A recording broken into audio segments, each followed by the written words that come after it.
Guys, ito na naman tayo. Junta Perla TV. Nagluto tayo ng adobong kangkong guys. With corned beef ang ating sahog.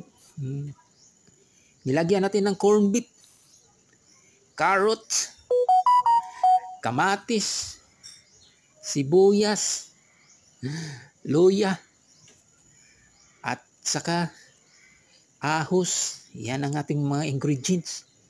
With soy sauce, pork cubes. Yan guys, para masarap-sarap. With soy sauce, tapos pork cubes, konting asin. Yan, konting tubig para lumambot. Yan ang ating lutong adobong corned beef. Yan guys. Junta Perla TV. Mega love out sa ating mga ka-YouTuber dyan. All over the world. God bless you sa inyo. Happy Sunday everyone.